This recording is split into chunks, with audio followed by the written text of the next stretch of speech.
Hey there, Patricia, All Bodies Fitness with you today with a yummy and delicious yet healthy cookie recipe that only has 5 ingredients. Now this is a vegan friendly, a gluten-free friendly recipe for you guys out there. Okay, so let me show you what the 5 ingredients first.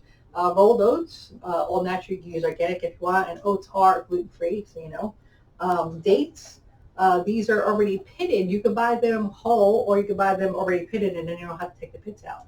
So either way, almond butter. You can use peanut butter if you'd rather. Almond butter, I like. It's a little bit healthier. Okay, a ripe banana, medium size, and then almond meal flour. Okay, instead of using regular flour, so that it can be gluten free and a little healthier, a little more protein as well. Okay, and then last but not least, those dates here. Well, I already showed you the dates, but these are the ones that we're going to use. What you use is a cup of dates. You pack them down in there without the pits. So you have a good amount because that's going to be the sweetener for you. And these were soaked in water for 10 minutes to get them plump. Okay. Now you'll need a food processor or a blender for at least part of this recipe to chop up those dates. It'd be kind of hard to do by hand. Sorry, I can't see. The lights are blinding me. There we go. All right, so I have a mini chop here. So we're going to chop up those dates. And just put them in there. This is the noisy bit. Okay. Get them in there. Okay. So you just want to chop them up good. Whoops. It's a powerful little mini chop. It's a small bits.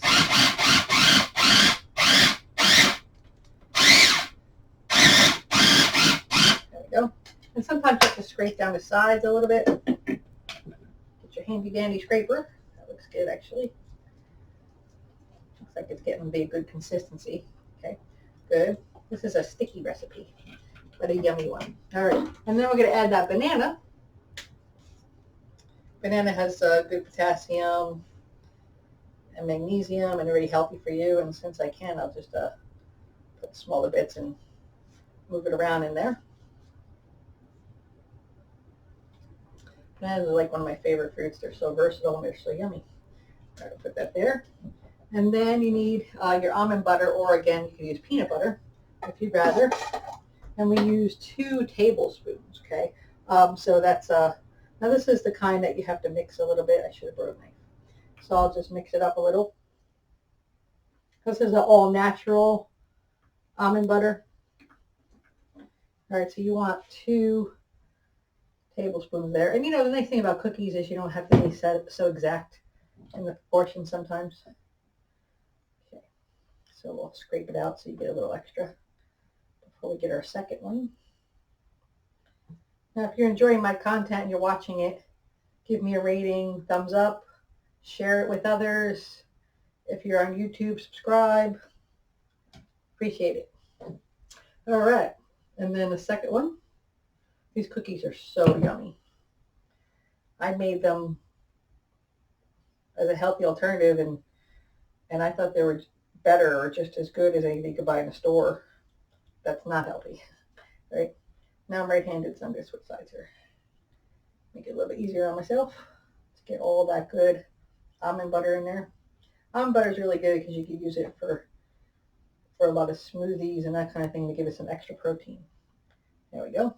All right, so we got the almond butter, the dates, which are already chopped, and the banana in there. And then we're going to add it to this little mini chop and just chop it again.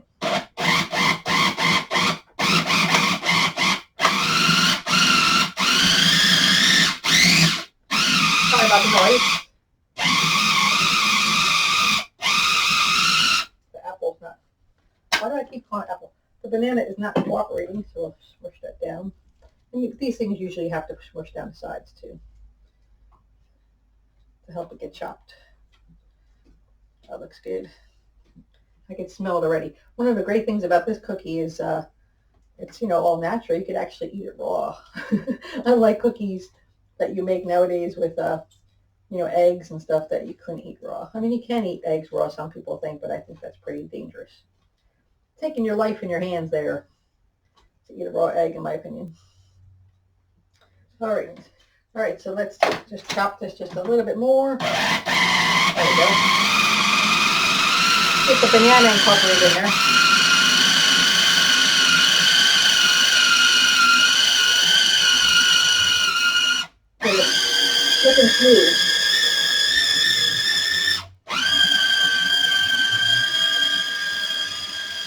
There we go. Now, if you had room and you have a big food processor, you could add the dry ingredients in there and do it all in one too. But mine's a little bit small in this demo, so I wanted to show people that you can do all this by hand too, but chopping the dates by hand is kind of hard. So I went ahead and did some of the dry ingredients. Now this is three quarters of a cup of almond meal. I already scooped it out for you in this bowl. And then you're going to do the same thing, 3/4 of rolled oats.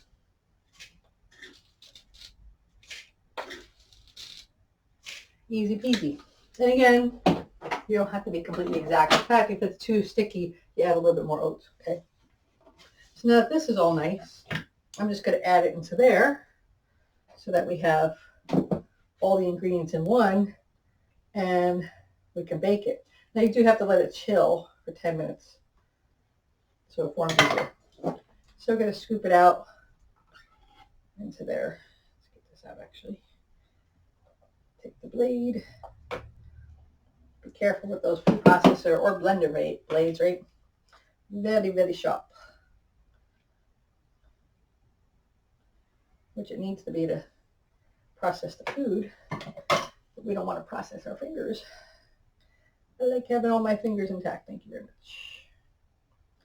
Now you don't want to miss any of the yumminess. If you can, try and get it all in the bowl. Right. Now if your hands are clean, you could actually even scoop it out a little bit. Just be careful of that blade, like I said, because it will take your finger off. Good. Nice. Nice. All right, that was done. All right. Now the mini chop. That's why I have two spatulas, because it's so sticky they get stuck to each other. And we scoop it into the bowl with the oats, adding the wet ingredient to the dry.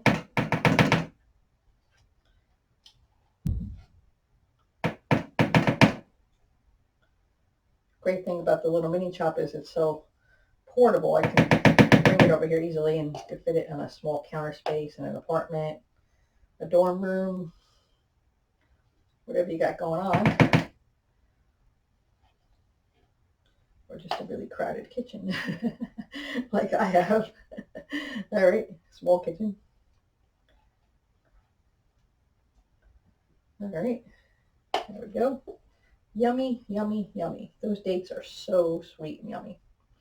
That really gives it a great sweetness without any adding sugar. Natural sweetness, right? And the banana gives it a good sweetness too. I think I got all I'm going to get out of that. All right. And you can lick your fingers on this one.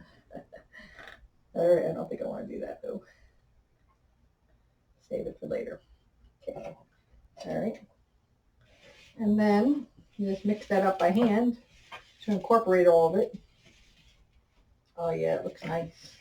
Makes a nice little dough. And if it's, too sticky, yeah, a little bit more of the rolled oats or the almond meal, whichever you prefer. You use traditional flour, but it won't be as healthy. Or gluten-free, of course.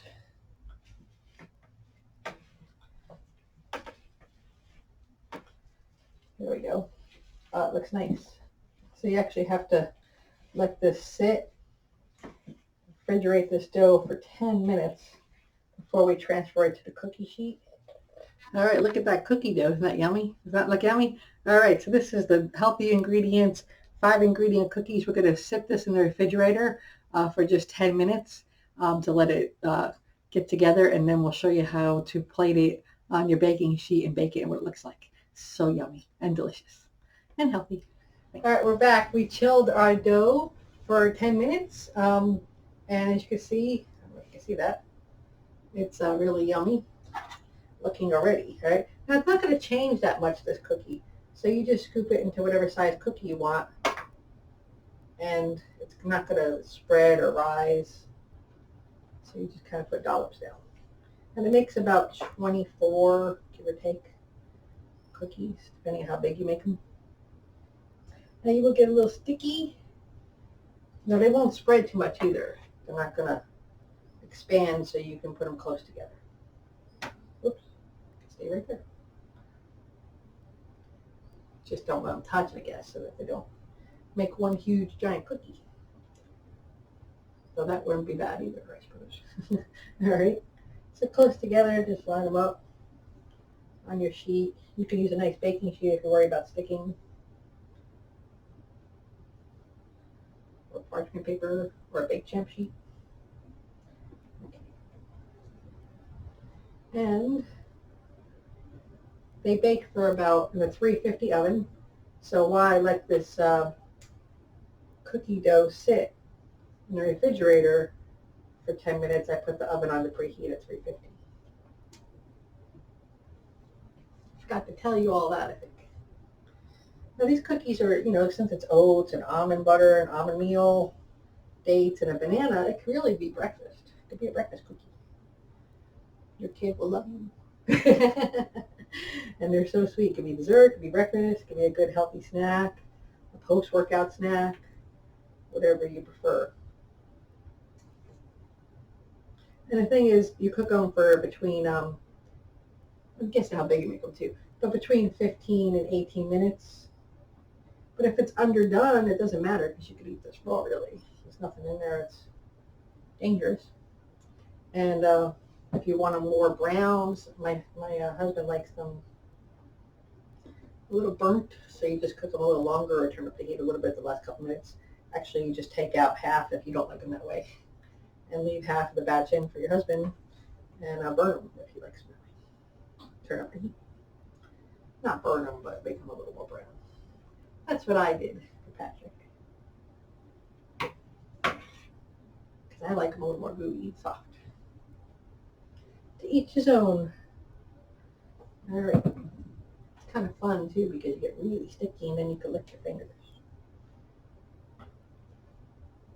Almost there.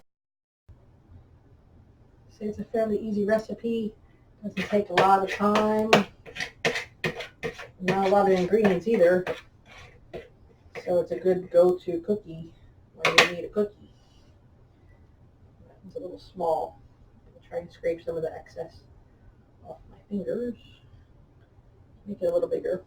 Now my first job when I was in high school was a chocolatier, so I'm used to being kind of messy and sticky.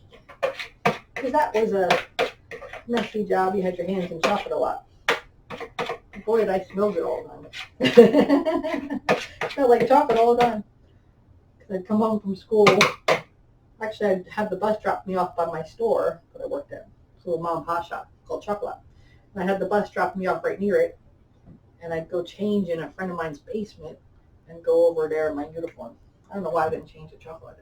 All right, let me show you what they look like up close before I get them in the oven. They're going to bake at 350 for about 15 to 18 minutes. And this is one of the ones that I already cooked. Let's show you. All right, that I actually made for Patrick there because it was a little bit more well done. So if you like them more well done like he does, a little bit more brown. Delicious. Delicious. All right, then you can put the oven up high at the end there, or what I do is I take some of them off for me because I don't like them well done. And then I leave just a couple on for him and cook them a little bit more burnt like that. They are and really, really actually, good. That one is actually added chocolate chips. You could add a quarter cup of dark chocolate chips if you want it a little more yummy, but I was trying to make them super yummy. They're good either way. So the main thing is that they're really healthy. Mm-hmm. They're pretty healthy. Mm-hmm. Pretty healthy? Pretty healthy. Pretty healthy. Well, almond butter, almond meal, and well, there's no sugar, so it's all natural. Mm-hmm. Whole-based products. So. Yeah. So that's good. It's a good product. You could even put. Well, we got to get these in the oven. Yes, I can. So we can eat the rest of them. All right. So info@allbodiesfitness.com. If you want the recipe, we'll send you the PDF, and feel free to comment, share, all that kind of stuff, and let us know what you think if you made them, especially. All right. All right. Thank you so much. All right. Have a good one. Bye-bye.